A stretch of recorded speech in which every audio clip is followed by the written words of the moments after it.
Бұл модульде біз цифрлық гигиена және мұғалімнің желідегі қауіпсіз мінез-құлық мәдениетін қалыптастырудағы рөлі туралы сөз қозғаймыз. Сіздер үшінші модульді көріп отырсыздар. Деректерді қорғау және цифрлық гигиена. Біз күн сайын цифрлық із қалдырамыз.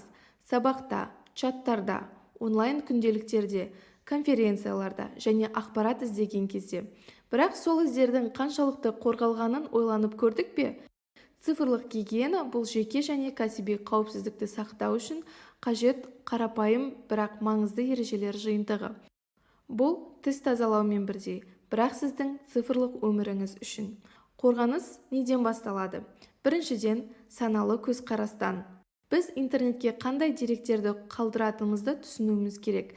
Екіншіден, қол жеткізуді бақылау. Қандай сайттар мен қосымшалар сіздің деректеріңізге қол жеткізе алатынын қадағалаңыз. Әлеуметтік желілердегі мінез-құлыққа ерекше көңіл бөлу қажет. Зиянсыз көрінетін фото немесе әзіл сізге немесе оқушыңызға қарсы пайдаланылуы мүмкін. Мұғалім бұл жай ғана интернет қолданушысы емес, ол үлгі.